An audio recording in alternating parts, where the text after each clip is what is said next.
Okay, so it's 12 o'clock. I think we're going to go ahead and get started. So thank you for joining us today, and welcome to Introduction to EyeSpy 2020, Video Game Vision Screening and Data Management Training.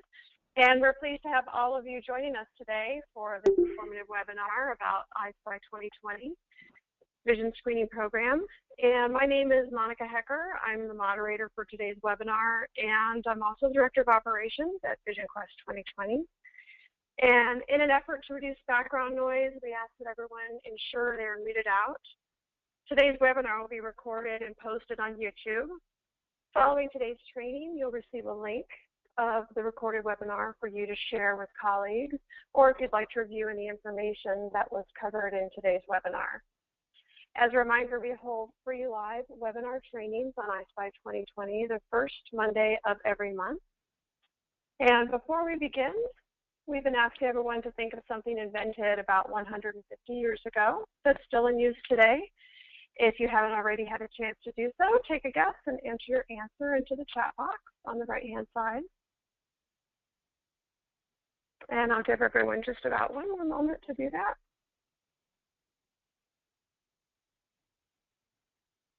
Oh, machine gun. I like it. We're getting creative answers. Pyrex glass, I see eyeglasses from Lynn Dunn. And let's see. I also see a comment that someone said they do not have a microphone, and that's okay. What we're going to do is any questions that you do have, you can type into the chat box, and that we will answer them for you.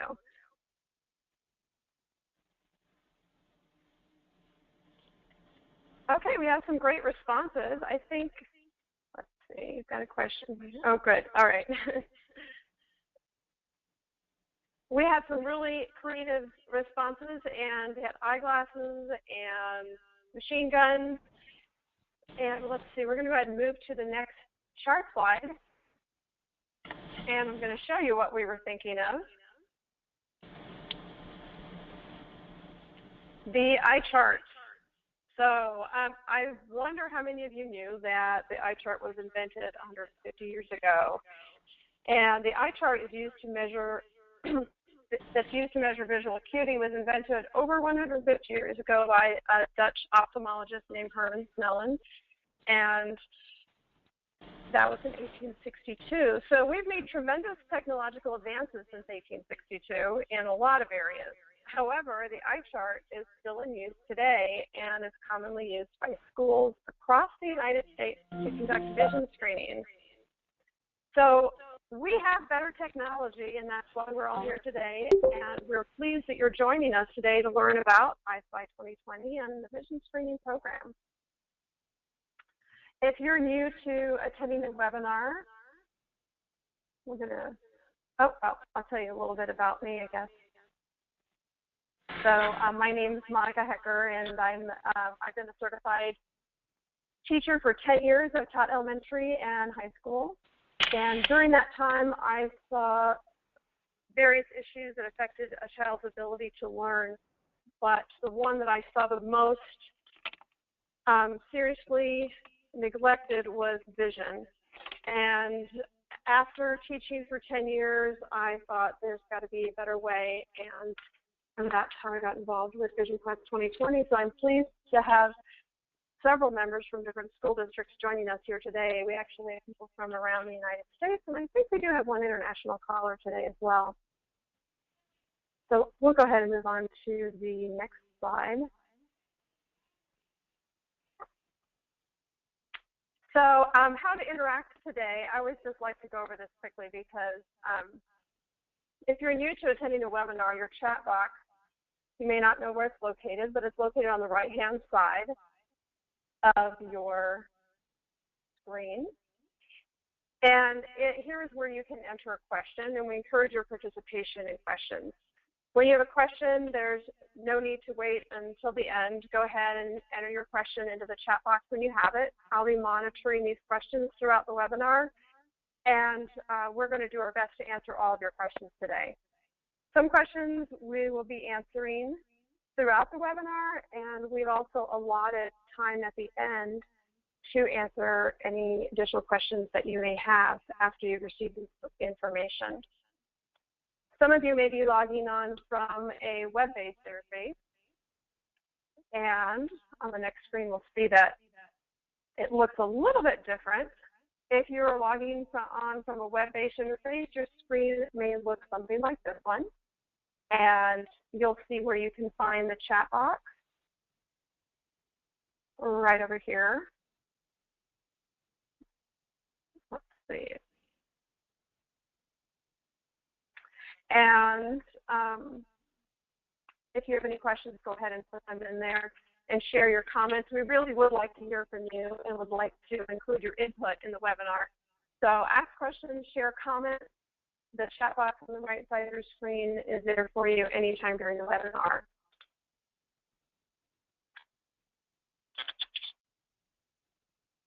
All right, it's wonderful. I see some questions and they're being answered. Stay connected with us on social media. I always like to let everyone know that we're Vision Quest 2020. We conduct the trainings for EyeSpy 2020.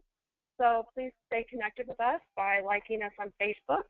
You can also gain access to additional training materials and more information at EyeSpy2020.com.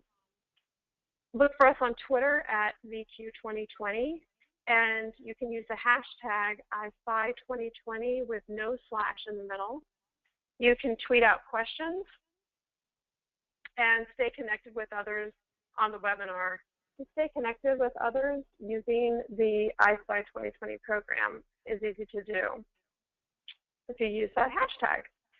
You can access training and informational videos on YouTube as well. We post all those out there, as well as the training today will be recorded and posted.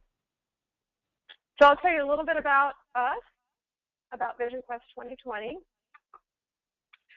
We are a 501c3 nonprofit organization, and we are founded and dedicated to the early detection of vision disorders and preventable blindness in children. And the two founders are Richard Cherendi and Dr. James O'Neill. Dr. James O'Neill is a nationally recognized pediatric ophthalmologist, and he used to see about 1 to 2 patients and their families in his office every single week. And unfortunately would have to tell them that their child had permanent vision loss or had completely gone blind with monocular blindness due to a condition called amblyopia. But the saddest part of it was that he would have to tell them this condition could have been prevented had it been detected early enough through a proper vision screening. And from that frustration came the idea to team with a technology engineer, Richard Cherendi, and to create the EyeSpy 2020 system. And together they founded Vision Quest 2020 and promote early detection of vision disorders.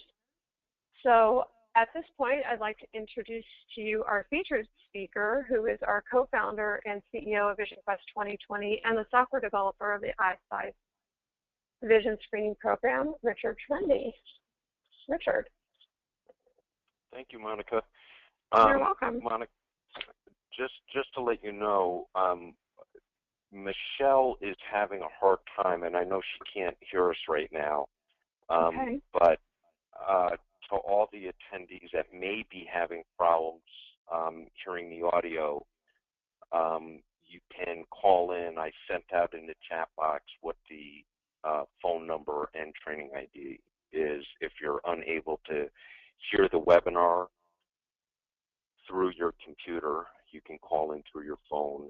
And the other option is to subsequently view the presentation on YouTube, as we will be posting that, as Monica said. So before I forget, I want to thank everyone who's in attendance today for taking time out of your busy schedules for this introduction to EyeSpy. Sometimes I have a tendency to forget to thank everybody, so I just want to let you know that we very much appreciate it. Monica, thank you for moderating the presentation. I am an electrical and computer engineer by degree, and over several decades in various industries, I had the privilege of working with great minds across the country to invent and patent various types of technology. And when I had the privilege of conversing with Dr. O'Neill, and he shared with me in great detail what Monica had just shared with you, and that was that he was very frustrated with the fact that children were unnecessarily losing their vision, and that this condition called lazy eye or amblyopia was very common, and the blindness that it resulted in was completely preventable. Unbeknownst to Dr. O'Neill, I had experienced some blindness as a child. Now, fortunately, it was temporary, but it was total and complete blindness for 2.5 weeks, and it was terrifying. So when I met with Dr. O'Neill and he shared with me his dream of revolutionizing the way that we detect vision problems in children, I felt compelled to get involved. So after years of development and research and validation studies, we have that revolutionary approach to detecting vision disorders in children. And what's important is that EyeSpy just does not detect amblyopia. It detects any problem that impacts a child's ability to see. And so we'll be talking about that today. Now, we're obviously very curious about who all is in attendance. And like I said, I want to thank all of you for participating today. It would be helpful to know who you are. But before we get to that, what we're going to be covering today in this webinar is really intended for everyone involved in protecting children's vision. So that's everyone from the people that are actually administering the vision screening to the nurses that are often the first line of defense for school children. Their role is absolutely critical and becoming more critical each and every day. So we're really very proud to have and be supporting school nurses in this endeavor. And then, of course, the administrators of these programs as well, either at the technology platform or the managerial level, whether you're a superintendent or a principal. So what I'd like to do is just find out, if it's okay with you, exactly who you are. So I'm going to launch a poll real briefly. And if you could just let us know what your role is in the area of protecting children's vision, it would certainly help us. That way we can make sure that we're tailoring the presentation as best we can to meet your needs. And also, just to let you know, we will be also taking questions along the way. So as Monica pointed out, you're more than welcome to raise your hand or chat at any point in time, but we will be stopping at certain points specifically to take your questions. And it looks like, Monica, correct me if I'm wrong, but it looks like everyone's voted, and we've got primarily health professionals on the webinar today. Oh, yes, it looks correct. We've got nurses and health assistants, so that's exciting because I know that you are the ones that interact with the students and will be using the program directly with them. Yeah, I'm very excited. In fact, to a certain degree, I'll be honest with you, I think that I almost have the feeling that I'll be preaching to the choir, so to speak, because undoubtedly you're the experts and you recognize the importance of vision. So I apologize if some of this is beneath your expertise, but I'll try and breeze through those sections appropriately. You know, obviously I don't think you're thinking this, but very often when we're talking to lay personnel or even parents or sometimes educators don't really understand how important vision screening school children is. And on top of that, they might not even understand that the way that most vision screenings are conducted are using a technology that's over 150 years old. And I can think of very few things in use today, to your points during the introduction of the webinar. You know, I can tell you personally, if my cell phone is more than 6 months old, I feel compelled to go out and get a new one. I mean, why we are relegating the health of our children's vision to an antiquated technology is somewhat abhorrent. And especially, as you know, up to 1 in 4 children, school-age children specifically, suffer from vision problems. And sometimes these vision problems are very difficult to detect. They're quite nefarious and sometimes very subtle.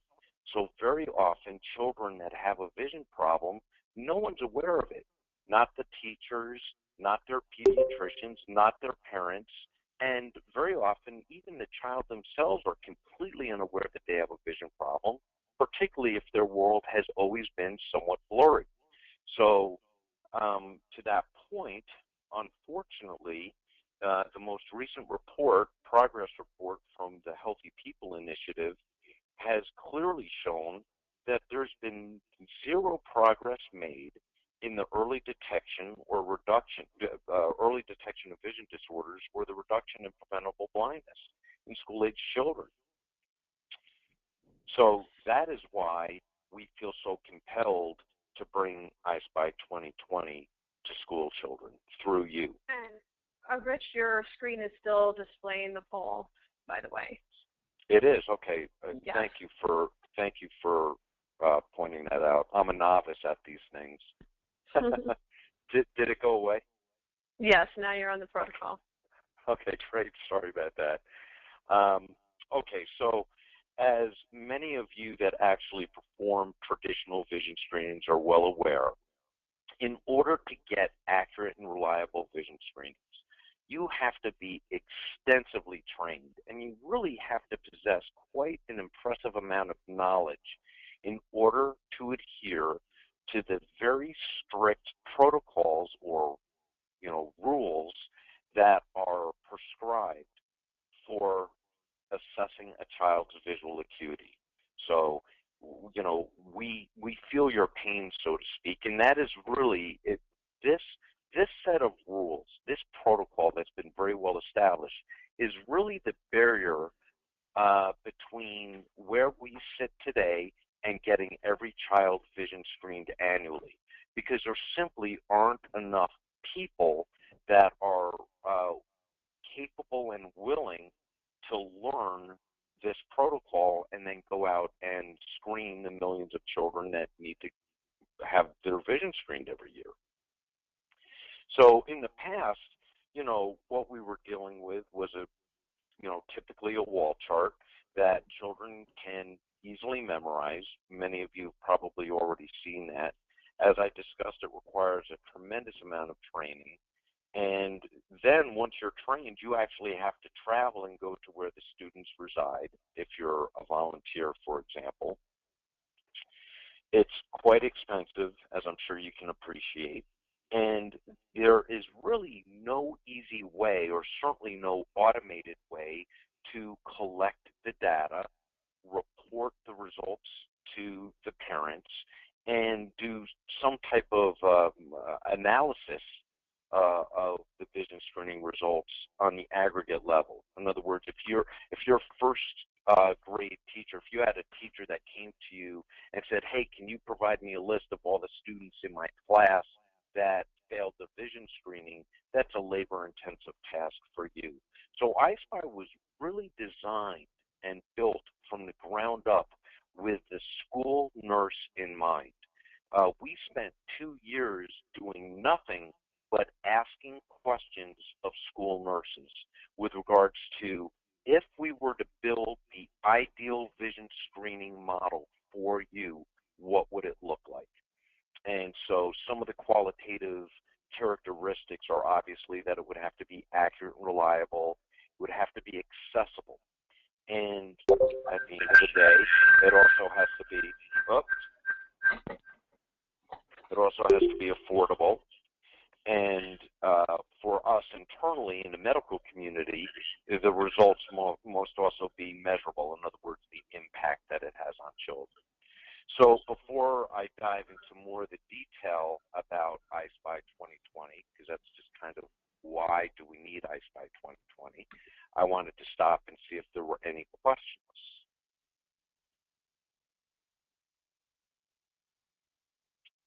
Monica, do we have any questions that need to be addressed at this point? No, we don't, but actually I wanted to point out something interesting. And Lynn Dunn, who is in New Jersey, is on the webinar, and also we have Jill Scott in Los Angeles. And I really was interested because Lynn Dunn shared that school nurses are the only ones who do the vision screenings at the schools in New Jersey and in her district. And Jill Scott shared the same information that in their district in Los Angeles, that the school nurses are the only ones that are permitted to do the vision screenings on the students. So, you know, East Coast and West Coast, and looking at that, so that's really interesting. So I'll just say, I'll make a quick comment about that. I commend both of your districts for recognizing that relegating something as important as vision testing to skilled professionals such as Lynn and Jill is really, in my honest opinion, an appropriate thing to do. Now, I will say in all fairness to Lynn and Jill both, that imposes upon them an additional responsibility. And I know from the conversations that I've had with nurses across the country that their workloads are increasing and their budgets are decreasing and their staffing support's decreasing. So what I'm hoping for is that this technology will make their lives easier.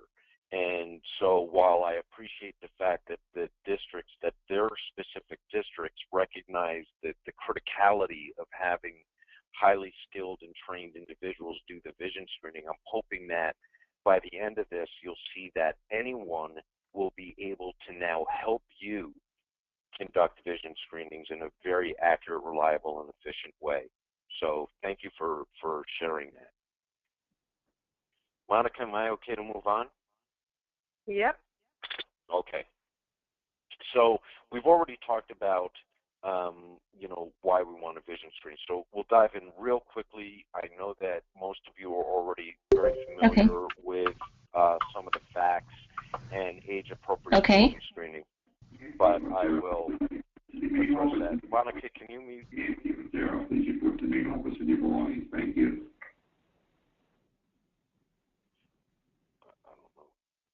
Are you able to mute them out, Monica? Yes, I am. Okay. Not sure. So, as we already discussed, up to 1 in 4 children has a vision disorder. As we already discussed, very often the child themselves completely unaware. They are not going to self-report because they don't know that the world's not supposed to be blurry. And so it's our responsibility to identify the 1 in 4 children that has a vision problem. This is particularly critical for school-age children because, as you're aware, 80% of learning occurs visually. It just makes sense.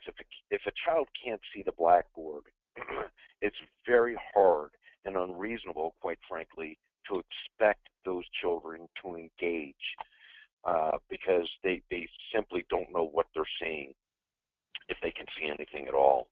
So from an academic perspective, vision is absolutely critical, as you all know, but also as healthcare professionals, you're sensitive to the fact that it impacts all aspects of a child's life.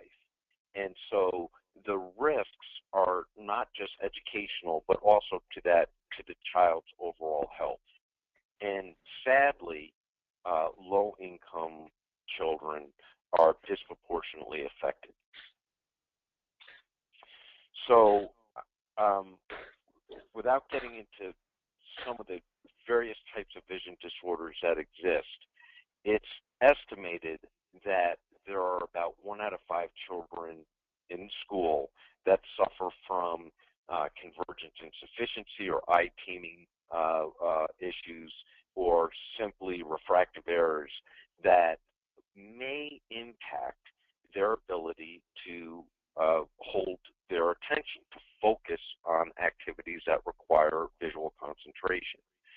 And so there is now scientific research being done that is showing that very often issues that are being identified as attention-related are often linked to undetected vision disorders that are correctable, very often with just eyeglasses. So, and there's all these other maladies that children are faced with, everything from increased risk of obesity to being bullied or actually bullying others. There's a long list, a litany of issues that children with chronic vision problems suffer from. So we're not going to do this as a poll, and I think two of you have already participated. So what we're interested in is, if in the chat box, if you could just tell us what state you're located in, that would be interesting for us to know, if you don't mind doing that. I'm going to continue on with the presentation while you all type that information in, and Monica will compile that information and steer me to talk about specific states if it's germane to the conversation. We're located here in Arizona. I'm originally from New York, and when I look at New York and Arizona, they are both on very different ends of the spectrum with regards to vision screening requirements of school-age children.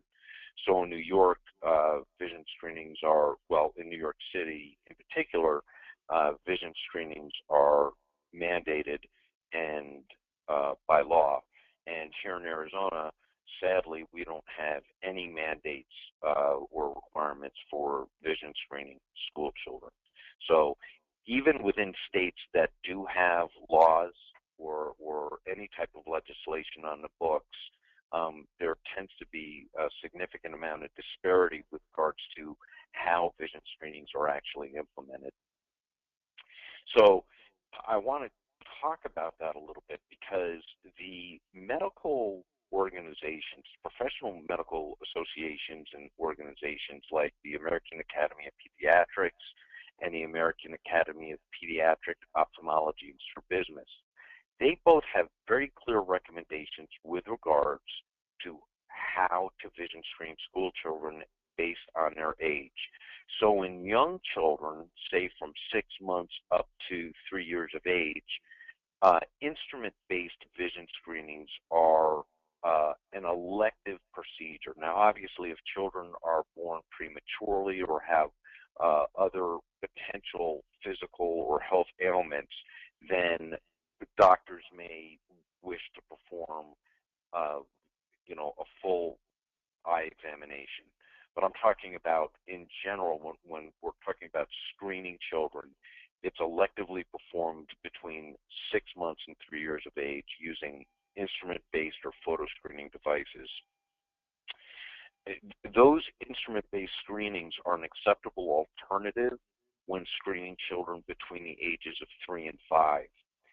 But when we talk about school-age children, it is very clear that their recommendations are that you assess a child's visual acuity. And there's a reason for that. And the reason is that when you look at a child's visual acuity, if done properly, you're assessing the child's ability to see. So the difference is that when you're using a camera like a photo screener or any of the instrument-based vision screening methods, what you're essentially doing, or what the devices are doing, is they're taking measurements of the child's eyes and looking for risk factors. Now, that is not the same as actually performing a visual acuity test, because one is looking at the eye, the other is looking at the entire visual system and assessing the child's ability to see. So that is the reason for the difference between the two. So as you will see here shortly, EyeSpy 2020 is that latter type of approach. It is assessing the child's visual acuity, which you'll see very shortly, and we're going to do a live demo. Before we get to the live demo, I just want to show a video. There's no audio to this video, so I'll talk through it, but here's here's a child sitting 10 feet away from a laptop computer, and you'll see that the child is really just playing what looks like to be a very simple matching game. And as the child makes matches, there's computer animations, and this is a screen showing where we're actually assessing their depth perception using a 3D random dot stereogram, and I'll get into all this detail later. But I just want to give you an idea before we get to too much of the detail. Again, there's a child sitting 10 feet away playing a video game. So let's see if I can advance the slide. So we developed EyeSpy 2020 to address that very complicated protocol and to automate that entire process. So rather than having to train each and every person on memorizing and applying a very specific set of rules, we computerized that process and then wrapped it around a video game. So from the child's perspective, they're just playing a video game. But what we did is we sent EyeSpy 2020 to the Medical University of South Carolina, where they have one of the top-rated ophthalmic clinics in the world called the Storm Eye Institute. And we asked them to independently evaluate EyeSpy 2020, not when operated by doctors or certified ophthalmic technicians, but when EyeSpy 2020 is conducted with lay personnel. So they went out and they recruited Boy Scouts who went and vision screened children, so children vision screening children, and their findings were very clear that the screening results of EyeSpy were not significantly different than those of a professional examination. Now, here's the differentiator. EyeSpy 2020 does not diagnose. It is a vision screening tool. So what it does is it identifies those children that need to be seen by an eye care professional. It's not going to diagnose. It's just going to tell you which children need to be seen by the eye doctor. So in addition to EyeSpy 2020 software, these are the supplies that are requisite for every screening station that you're going to set up. In other words, you can install EyeSpy on as many laptop computers as you want, but for each laptop computer that you have EyeSpy running that you wish to conduct vision screenings, you're going to need a 10-foot mouse extension cable, a pair of 3D testing glasses for stereopsis, a set of left and right occluding glasses, a near stereo card, a Lear response panel, and that Lear response panel is used infrequently, but it is important that you have it, and we provide that for you. That Lear response panel is used during a particular mode of EyeSpy 2020 for times when you wish to vision screen special needs children. And what you do is you provide them, you provide the special needs child that Lear response panel, and rather than them playing the game, you have them point, if they're able to, point to the shape that they're seeing on the screen. Quick start. And this will demonstrate how to join a go-to-training session and the in-session controls used. What am I hearing? In order to join a go-to-training session. Sorry about that. That Lear response panel is used in special needs mode, which very often special needs children are able to play EyeSpy 2020 without any assistance. But if they require assistance, then you physically play the game on behalf of the child while they're indicating their response to you on that card. And then there's a quick start guide that's also included, and that's very helpful when training proctors or volunteers to administer EyeSpy.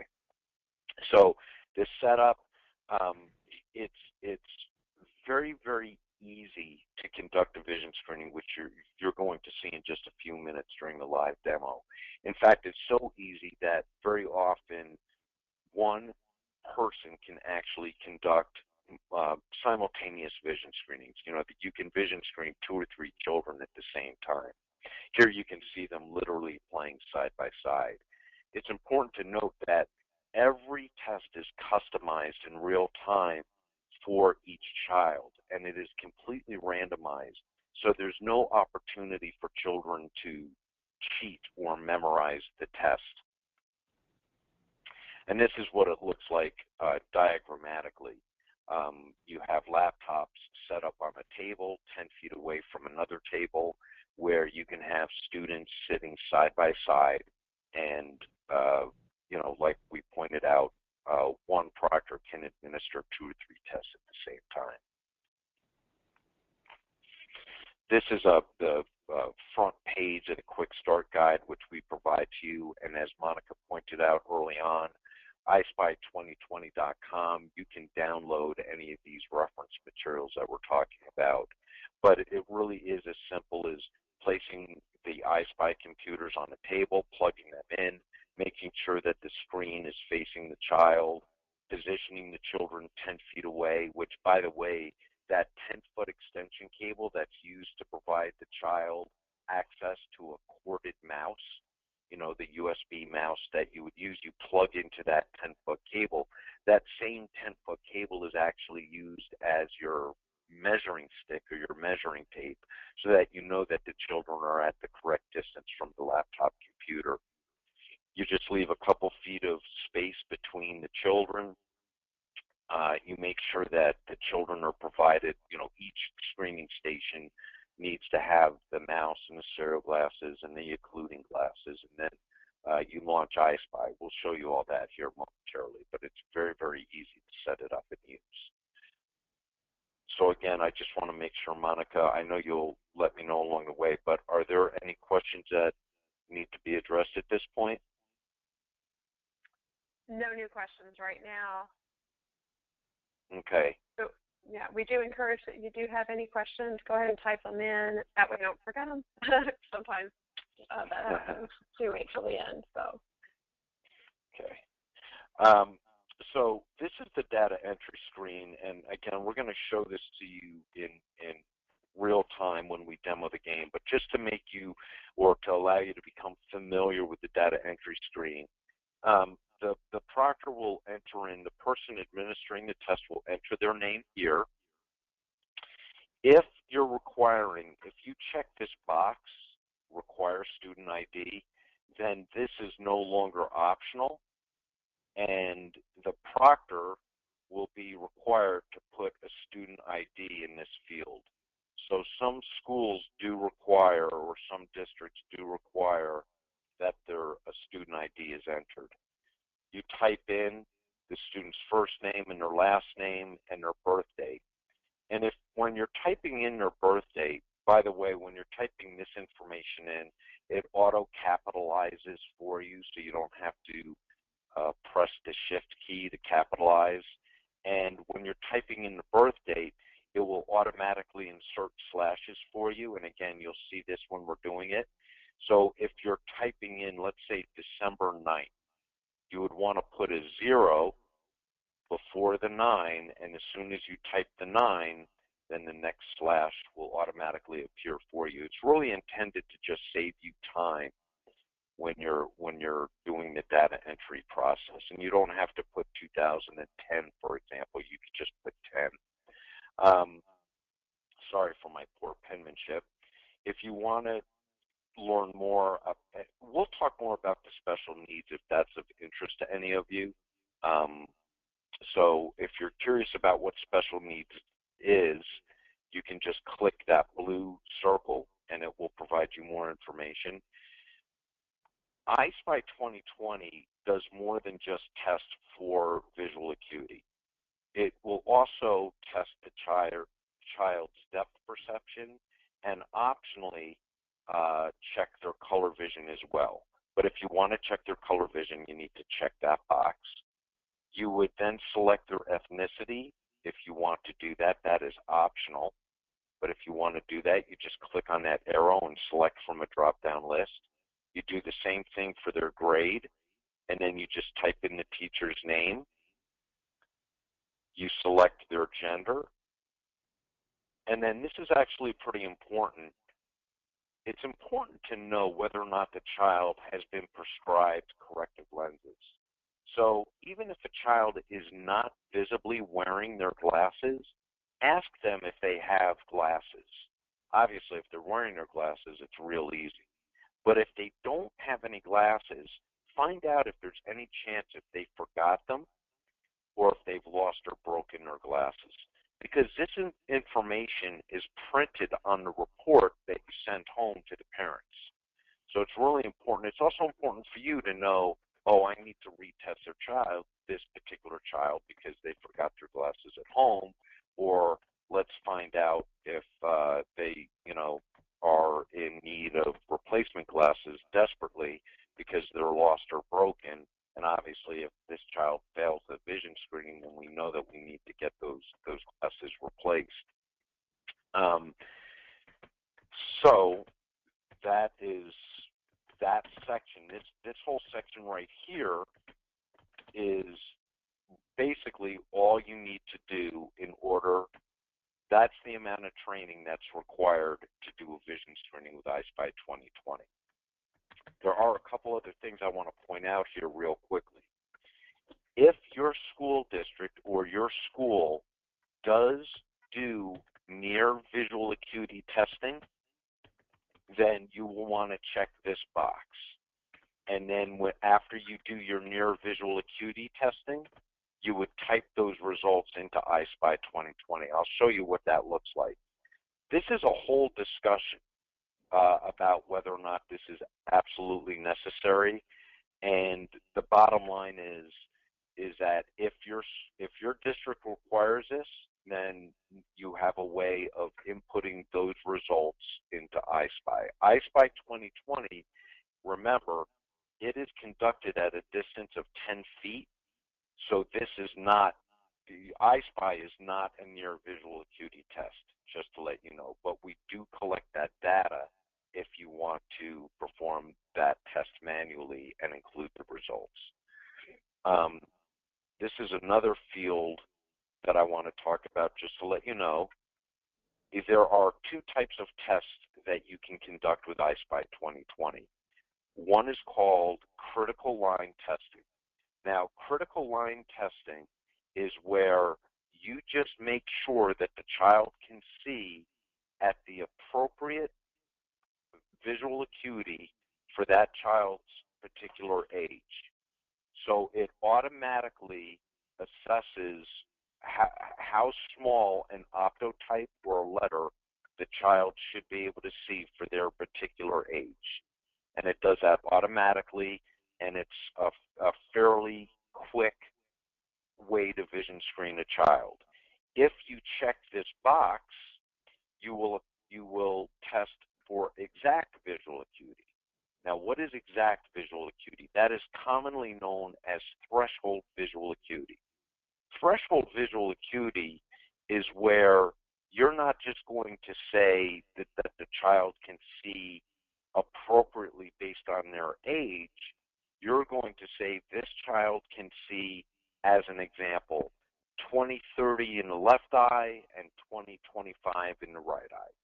So it's going to give you, while it takes a little bit longer, it's not a very long test, but it is not as fast as critical line, but it's going to give you an exact visual acuity for each child's eye. So again, this will depend on what your district or school requirements are. In Arizona, we have many schools that just test for critical, which is fine. And by the way, EyeSpy 2020 will still detect the presence of amblyopia even if all you're doing is a critical line test. This is not, I want to emphasize this, this critical line testing is not a diminished vision screening in any sense of the word. But because certain districts, certain states will require threshold visual acuity, then that is an option for you as well. So that's the data entry side of the equation, and that's pretty much all you need to know here, except, actually I lied, there's one more thing I want to point out. if this data entry process seems somewhat cumbersome, there's an option where you can bring all of your student roster, your students, into EyeSpy 2020 prior to actually doing the vision screenings. So what you would do is, in our user manual, in our full user's guide, there are instructions for how to import all of your students into EyeSpy 2020 prior to the vision screening. And then rather than having to type this information in, you would just press this button and then select the child. You would identify that particular student from a list and then double click, and then all of this information is populated for you, with the exception of whether or not they're wearing glasses. So then you would just identify whether or not the child's wearing glasses, lost or broken, and then you would click the Begin Screening button. So it will save you time, if you wish to do so, by importing your students prior to conducting the vision screenings. I would say that about 50% of the schools do this. They import their student rosters prior, and about 50% of the schools just type in the information in real time. So once you type in the student's information or you select the child from a list, a screen will pop up and immediately tell you exactly what you have to do every step of the way. So even if this is the very first time that you're doing a vision screening, don't have any fear about what the process is, because EyeSpy will instruct you every step along the way. So for example, in this particular case, it knows that the student has glasses, eyeglasses. So it reminds you, make sure that the student is wearing his clean corrective lenses and that there's no occluding eye patch or colored glasses on at this particular time. So the thing to note here is that we do test children while they're wearing their eyeglasses, because obviously it makes sense to know whether or not their eyeglasses are working satisfactorily. You press enter when ready, and the test will automatically set itself up appropriately based on the child's age.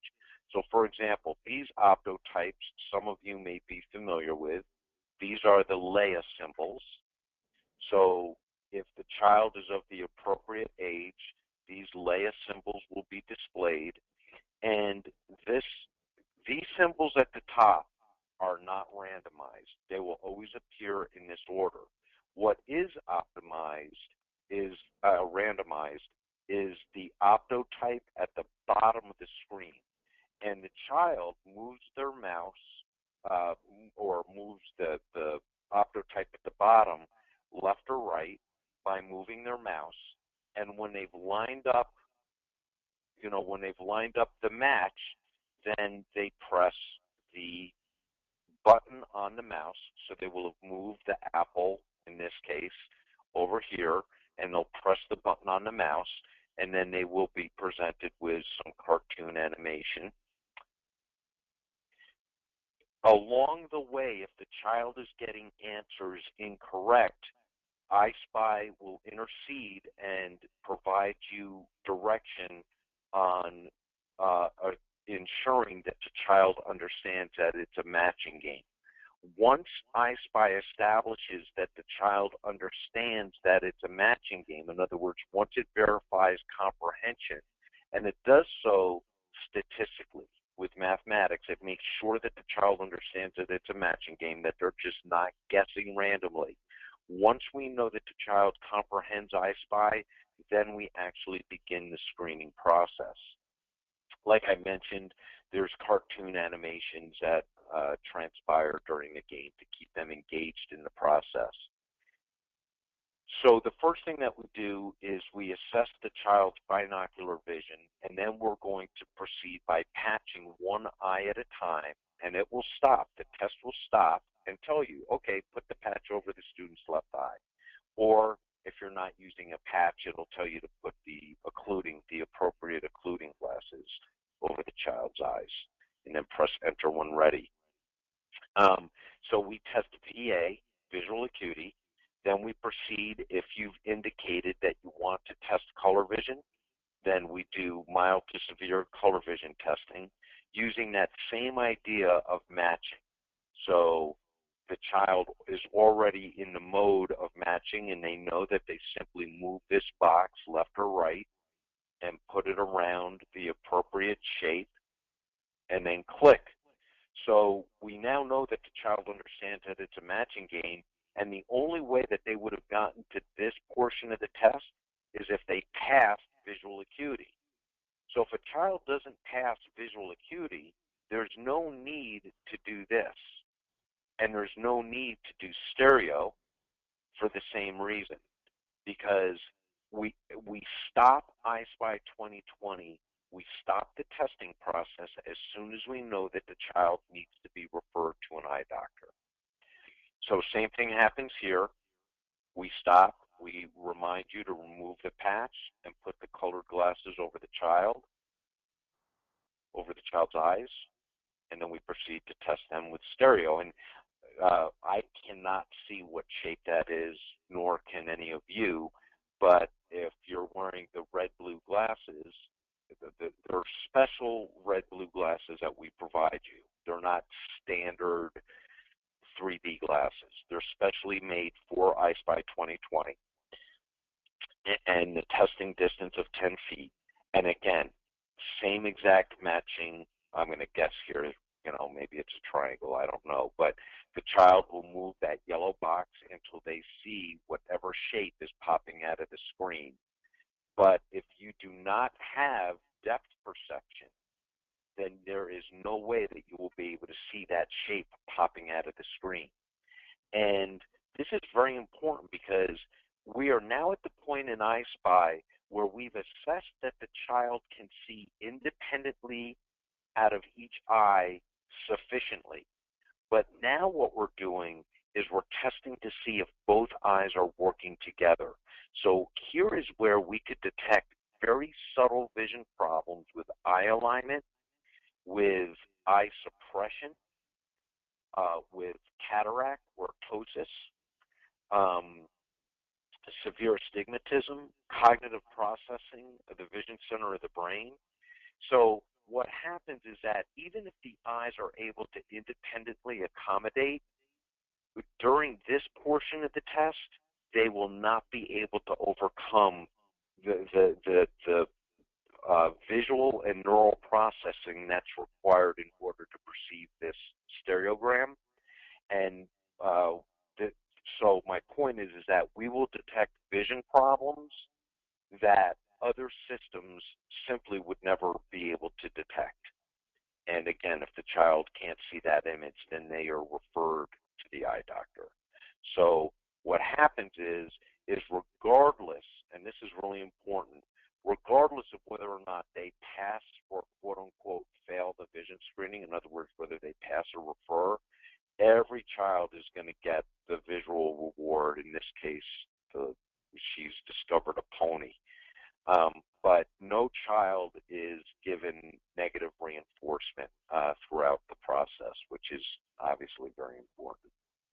So I'm now ready to get into some more detail by showing you a live demo, but I just wanted to, again, see if any questions had come in and answer them before I get into the live demo. We haven't had any new questions come in. Okay. I did see a comment from Connie that said we test for 2 lines difference in Nevada, and then she shared with us what grades they screened. So if I could just comment on that. First of all, VisionQuest 2020 advocates very strongly for vision screening every child every year.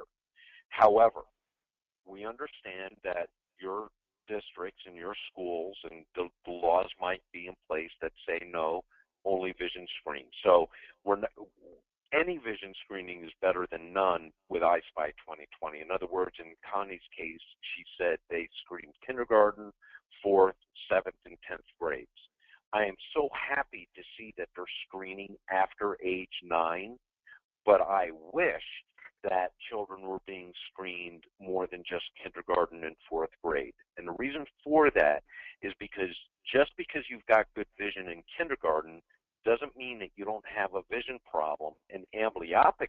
problem in first, second, or third grade.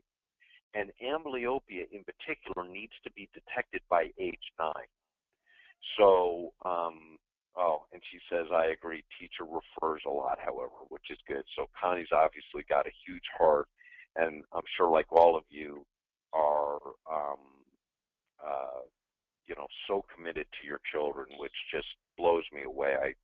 It really touches my heart how committed everyone is. And Michelle had basically said, so do you recommend using EyeSpy for middle school and high school? And my answer is absolutely. I'm a huge fan of that. So it just depends on what resources you have available. But I think children, here's the good news. Once a child gets into middle school or high school, they are much more likely to self-report. So if they were able to see in grade school and now all of a sudden their vision becomes myopic because they've been using the cell phone and their laptops or iPads, they can't see the blackboard anymore, they're more than likely to let someone know. Whereas children in kindergarten, first and second grade don't have that frame of reference necessarily. And then Deborah asked, do parents take a non-passing referral seriously about stereo? That is such a wonderfully good question. So Deborah, here's what I'd like to say to that. If they don't take it seriously, it is our responsibility to make them take it seriously. And so it's a great question. There are some parents out there that don't take any vision referral seriously because they think if their child isn't tripping over furniture and walking into walls, that they can see adequately enough.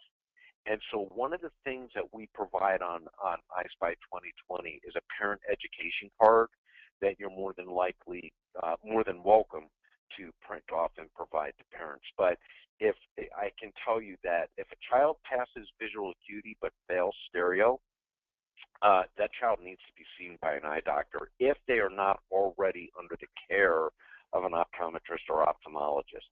If they're already under the care of an eye doctor and they just fail for stereo, then on the report we specify that very specifically. If your child's already under the care of an eye doctor, then you don't need to worry about this.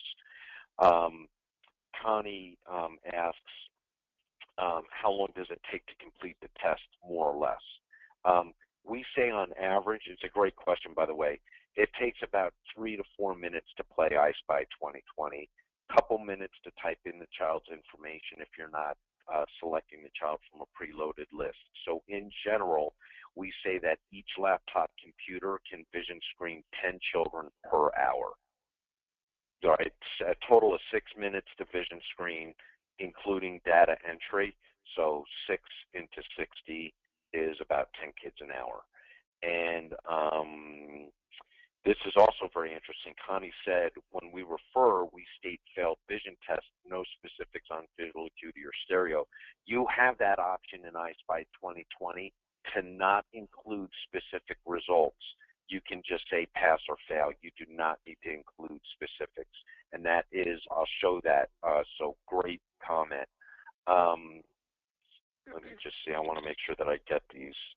I wanted to comment if I could. Sure. Rich, I noticed that Lynn Dunn had mentioned that unfortunately their parents are poor at following through. And one of the efforts that we've done with EyeSpy 2020 and on EyeSpy2020.com, Rich had mentioned that we have information that you can print out and give to parents that directly lets them know information regarding vision and the importance it is for their child. But also, we found schools have had great success that when they have parent-teacher conferences, so when they sit down, the teachers, each teacher has that report for the student, and they sit down with the parents. And along with what parents take seriously, so many times their grades and how their child's performing in elementary school or middle, sometimes less in high school, but that they hand them the report for vision with the information with it. And so it helps parents understand that there's a correlation between your child's academic performance and their ability to see clearly. Okay. Thank you for that, by the way. I appreciate that. Monica, are you okay with me doing a quick demo of EyeSpy? I don't want to run out of time, but we got some great questions coming in. But do you mind if I run through a quick demo of EyeSpy?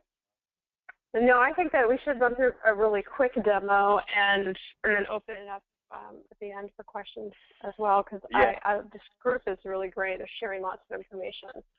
Yes, they are. Great group. And I don't want to keep you guys any longer than we allotted. So I'm on EyeSpy 2020. I'm going to go through this real quick. I typed in my last name is the proctor. I'm going to put in the student ID of 12345. I'm not going to hit the capitalization, so I'm going to put in Jason. I'm just pressing, see how it capitalized for me.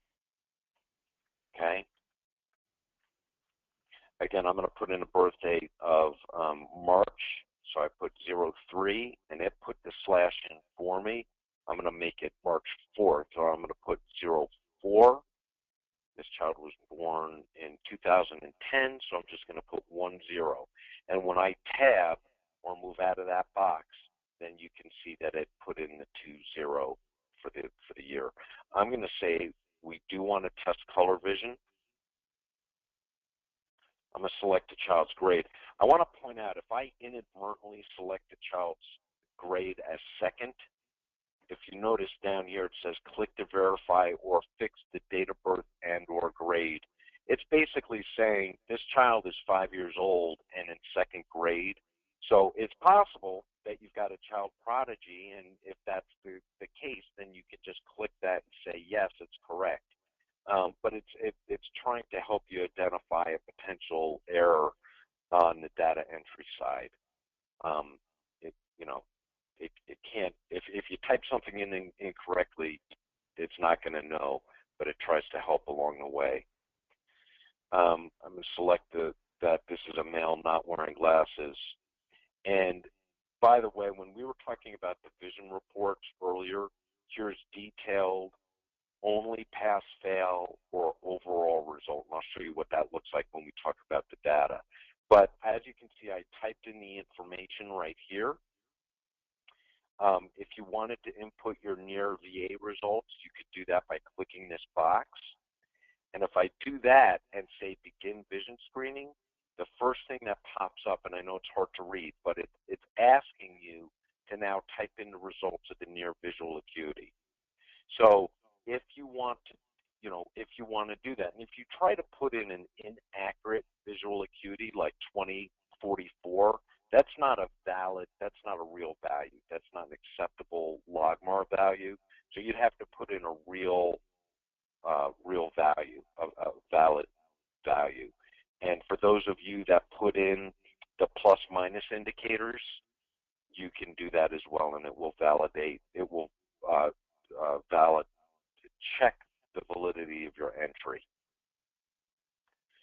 So now that I've put in my near visual acuity results, which, by the way, you don't have to do that. I'm just demonstrating that you can put in your near visual acuity. I'm going to go through the test really quickly because I don't want to run out of time. But this is what the test looks like. Again, keeping in mind the child's now sitting 10 feet away. So the very first thing that they do is they pick the character they want to be. So if the child's sitting down and the game comes up and they're not sure what to do, just tell them to move the mouse and pick the character, the child that they want to play. And now what we're going to do is we're going to very quickly establish whether or not the child comprehends the game. If you notice, I'm displaying Leia symbols right now, but if it was an older child, then it would be displaying a different set of optotypes based on the child's age. The optotype at the bottom of the screen, you'll notice, is going to start to get smaller, and it does so automatically. And again, it's completely randomized, so there's no opportunity for the child to memorize the test. And in fact, even the computer animations, the cartoon animations that are displayed, are randomized as well. So now we know, and by the way, I'm doing critical line testing in this particular instance. So now I'm going to put a patch over the child's left eye, or if I've got the occluding glasses, I'm going to put the appropriate occluding glasses on the child to cover their left eye. Same thing. I'm going to go through. I'm already down at critical line. So I'm going to point something out real quick. I'm going to get this answer wrong, and I want you to see what happens. If I get the answer wrong, see how the optotype at the bottom of the screen got bigger? So what that is called is reinforcement. It's a psychological reinforcement, but it's also important because it allows us to now statistically verify that the child didn't just make a mistake. So it's doing it's following the protocol for you without you having to be an expert in vision screening. And this is why when the Storm Eye Institute had Boy Scouts using this to vision screen other children, they got very accurate and reliable results because all they had to do was follow the instructions on the screen. So this is the color vision testing, okay? And you can see, and I'm going to go through this again really quickly. These first two color plates that are displayed, even if you're colorblind, you can see those shapes. But now we're getting into color confusion palettes that if you've got color blindness, you're going to miss one or more of these color plates. I'm going to get them right just so that I can show you the last part of the test. But these color confusion plates are intended to detect deuteropia, which is the most common form. It will pick up the more rare forms of color blindness as well, but it's really intended to pick up the most, that mild form, that red-green color blindness that 1 out of every 20 boys has. Color blindness has a prevalence of about 1 out of every 200 females, 200 girls, 1 out of every 200 girls, 1 out of every 20 boys. Okay, now it's telling me to remove the patch and place the colored glasses on the student. So keep in mind that if at any point along this process the child had failed, the test would have been over. Well, I don't have my red-blue glasses with me, so I'm going to end up failing this. And this is where it will have you, again, even if you've never vision screened, this can tell you exactly what to do. We provide you with a near stereo card. You test the child now at a distance of 18 inches. So obviously you're not moving the laptop closer to the child. You're just going to use it. You're going to hold the card up in front of the child, have them identify the stereo shapes. If they can identify the shapes, then you press the letter A. If they cannot identify the shapes, then you press the letter B, which I'm going to do right now. When I do that, the child is still, this boy discovered a dinosaur bone thing. And here's the report that pops up on the screen. And you'll see that it includes the results for both eyes, right eye, left eye, color vision, near vision, and stereo. And I'm going to show you how to make that report appear differently if you don't want to include all of that detail. By the way, they failed stereo, and that's why to the right of that, you'll see eye professional use only. This report's also available in Spanish by pressing the S key. S is in Spanish, and if you press that, then you'll see the report is presented to you in Spanish. You could go back to English by pressing E. Now, what I want to do, I apologize. I'm jumping all over the place. So, that was the quick demo. And I know I apologize because I've been moving my jaw so much that we're a little bit behind schedule. I want to make sure that we get enough time for Q&A. But before I do that, I want to show you the data, the reports section. So again, this is a sample report that we just showed. I want to give you a live demo of the data reporting in EyeSpy because this is the section of the system that was built for you. This was built for the schools. So I want to talk about this. Because EyeSpy keeps all of its data in a HIPAA-compliant, secure database. Any computer that's running EyeSpy can access your data, and from that you can get customized summary reports, which are very beneficial because these are completely customizable by you, easily filtered and sorted. You can access the vision screening reports, the individual screening reports, which I'm going to show you how powerful this is. You can dump all of your data into Excel, which is really important for like the IT department, because maybe your IT department wants to bring all of this valuable vision screening data into your electronic health record system. So they can dump it into Excel, and of course, you can also export it into other secure databases. I don't want to get into too much detail here. What I want to do is I want to show it to you. So what I'm going to do is I'm going to pull up some data for the year. And again, I apologize. It's probably a little bit of like a drink out of a fire hose. I want to mention that this is this particular EyeSpy that I'm showing you is our test EyeSpy. And so what happens here, just to let you know, is that as we're doing testing, we get some data that's missing, and we try and break things and do all types of stuff that will not happen on your system. So here's the child that I just vision screened, and I want to double click on him and pull up that report. That's the report you just saw. But what I want to show you is, let's say that you don't, I'm going to find him again by just putting in D for, oh, sorry, hold on. Not sure what's happening there. That's interesting. Oh, his name's Jason, sorry. Okay, typing in the wrong thing. So there's Jason. And what I want to do is I want to show you that rather than pulling up a detailed report, I want to show you what the other reports look like. So here's a pass-fail. So okay, so let's go back to detailed real quick. Bear with me.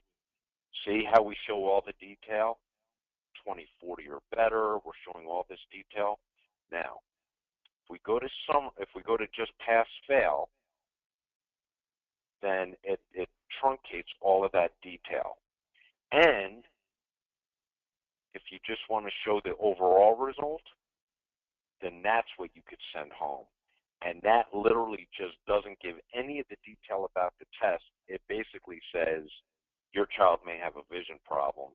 If your child is not currently under the care of an eye doctor, a professional eye examination is recommended. And then it includes that referral criteria, the information here, which, by the way, is very important, because our intention is that when you provide this to parents, you explain to the parents, this is serious, and when you get to the eye doctor, have them fill out this information and return it to us, being you, the school nurse, which, again, to my earlier point, you guys are tasked with the impossible responsibility of being these children's first line of defense. So it is our hope that this EyeSpy 2020 vision screening technology is going to help you in that goal of providing, what these children need. I'll point out a couple of other things. Remember earlier I had talked about if you wanted to provide a summary report for one of your teachers. So say your first grade teacher came to you and said, hey, I'd like a report on just the children that did not pass EyeSpy 2020. You can see with just a couple mouse clicks, and here's those students. And if you wanted to print all of those reports individually, you could press that button, or if you wanted to print a summary report, you could do that as well. And when I do that, I'll just show you what the report looks like.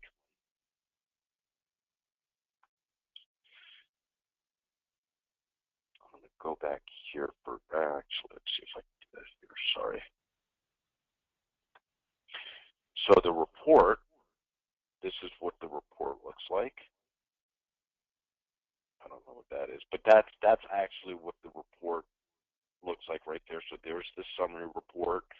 So I just printed it to a PDF so that I could display it on the screen for you quickly. But it tells you exactly what data you're looking at, how many records were actually produced, when the report was created, the name of your school, how many pages, and then it gives you all of the information that you saw on the screen in EyeSpy, and up above it will show you any type of filtering criteria. In this case, you wanted a list of all the children that did not pass in first grade. So that is what you're seeing in that report there. So again, you could dump it out to Excel. All of these things are readily possible and very easy to extract from EyeSpy. And by the way, this is available to you. Keep in mind that you can install EyeSpy on as many computers as you want. So you as the school nurse can have EyeSpy on your computer in your office, and you can have EyeSpy out in the field or in the cafeteria or the library and conducting vision screenings, and you have access to all of that data at any point in time. One other thing I want to point out real quick, let's go back to Jason Daniels. Let's just say that I got his information wrong. And actually, he was born on the 5th of March. So I got it incorrect. So I just want to correct his birth date. I can make that change. And or if I wanted to correct other information, let me go back and find him again. You'll see what I have to refresh. Because again, you just made an update to the data in the cloud, where all the data, now you can see that his birth date has been corrected to March 5th. So if there's other information, you can change their spelling of their name, correct the student ID. Anyway, so I just wanted to point out some of those features. There's a lot more information that's available as well, or I should say capability of EyeSpy 2020.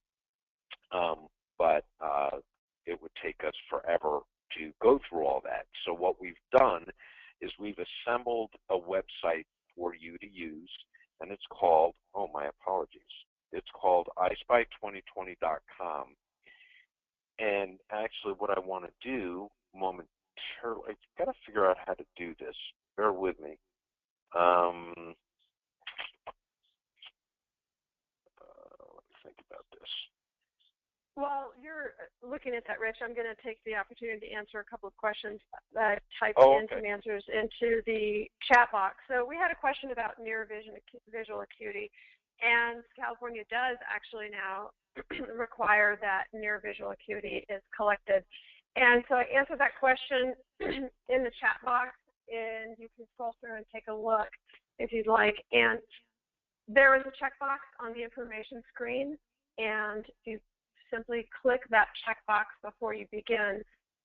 A screen will pop up, and you can enter in the near visual acuity result. So you would have to do the near VA first, enter that in, and then proceed to playing the EyeSpy game. And what it does is it'll take all of that information. It'll all appear on the report, the near VA, as well as the EyeSpy results for distance, acuity, depth perception, and color vision testing. But does have to be inputted first, and we do have schools that do that. But that is the only issue with that, is it has to be put in first. So we do collect it and we do report it, and it is saved in the HIPAA-compliant data collection system. And we also have another question about putting in, do you have to put in the teacher or homeroom? Or is there any way to bypass that? So the system, many schools, what they do is upload the rosters into the system so that the fields are pre-populated for them. So the proctor can just sit down, choose the child, and it'll pre-populate the field. And that way you can locate the child by teacher or homeroom, and they don't have to manually input that in. So I hope that answered that question. If you're looking for whether or not you can completely leave that out, I think it does require that. Am I correct, Rich? Yeah, it does require that field. So you can either put in a homeroom number, or or the teacher's name. But that, and the reason for that is because that is printed on the report. And by the way, show you that. But yes, the teacher's name does appear on the report, and it's also necessary for sorting out reports for a particular teacher. But you'll see right here, the teacher and the grade appear right at the top of the report. So that's why that information is necessary.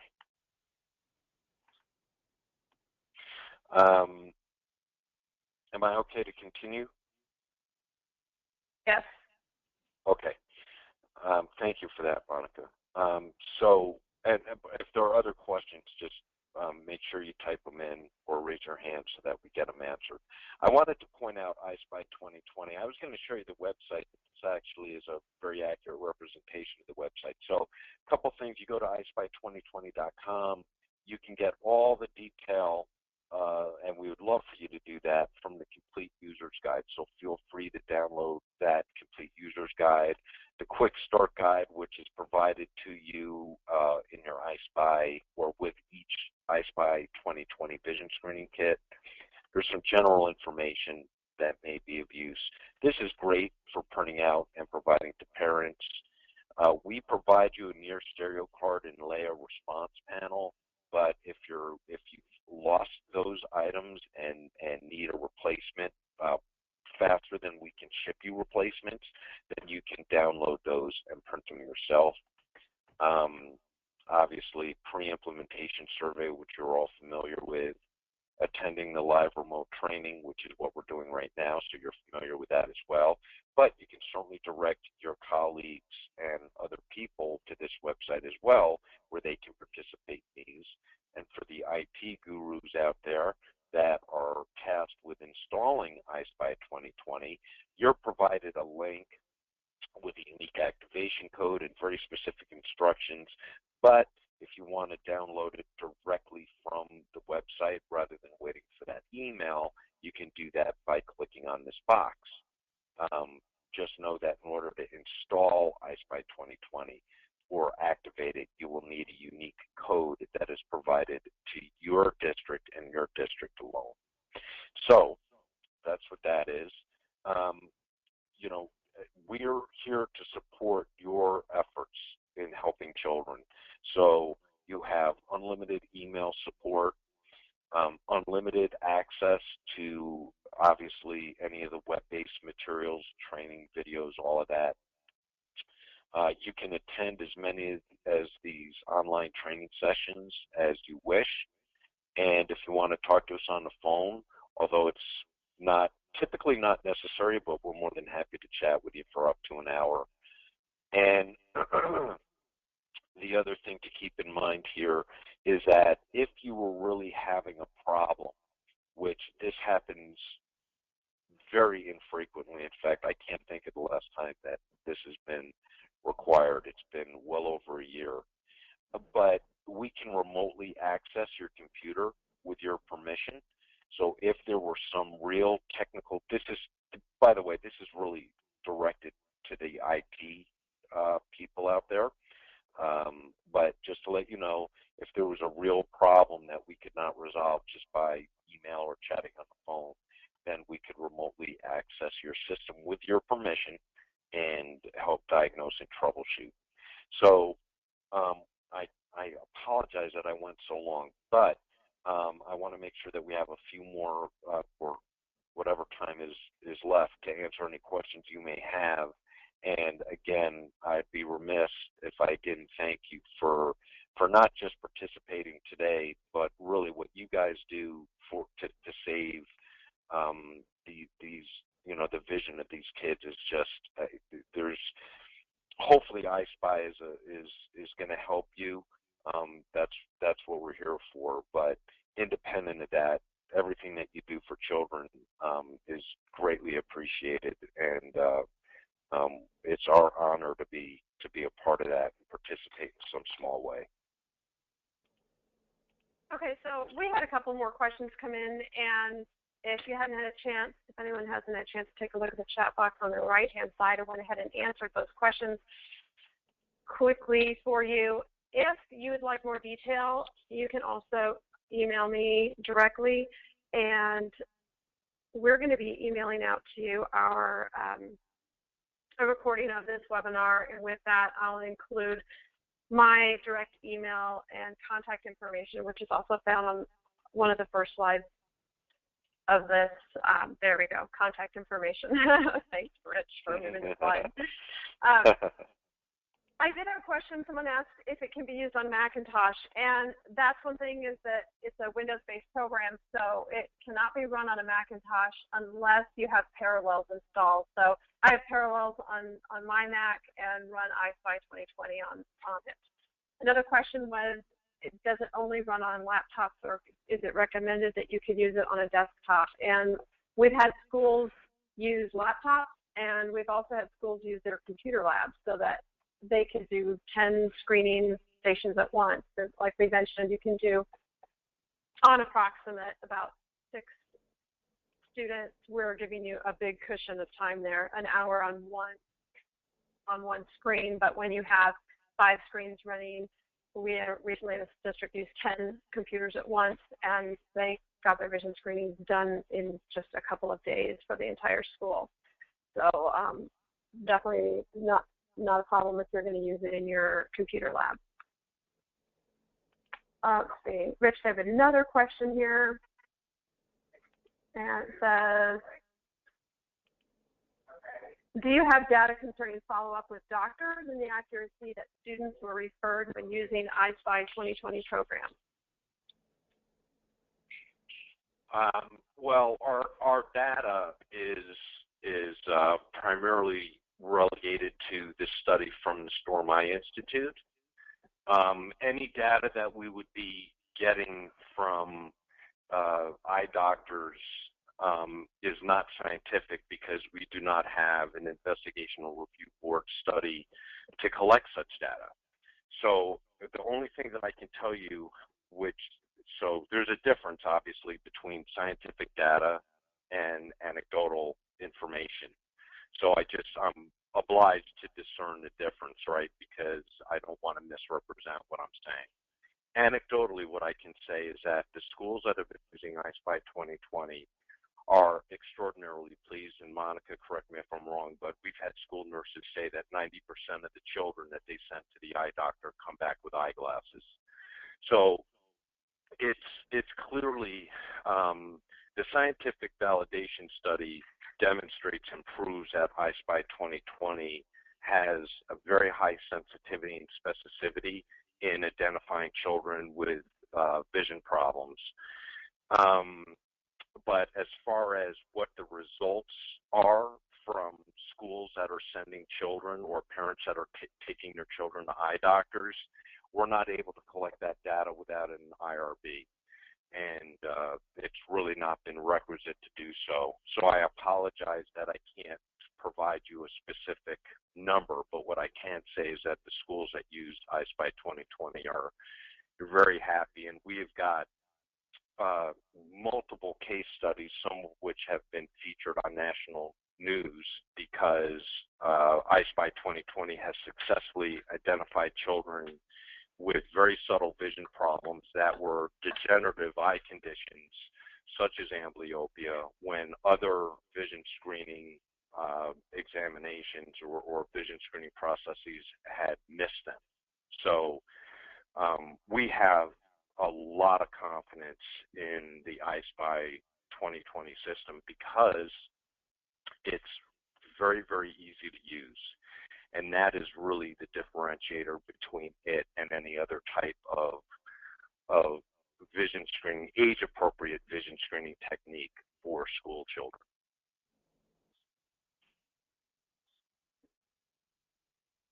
Okay, I think that unless we have any other questions, I think that's all the time we have for our webinar today. Please look for our follow-up email that will provide you with a link to the recorded training. And please take a moment to fill out our survey. If you haven't had an opportunity to, The pre-training survey is also located at EyeSpy2020.com. And on behalf of Richard Trendy and Vision Quest 2020 and myself, thank you for joining us and taking time to learn more about EyeSpy 2020. And we wish you all a great day. Thank you.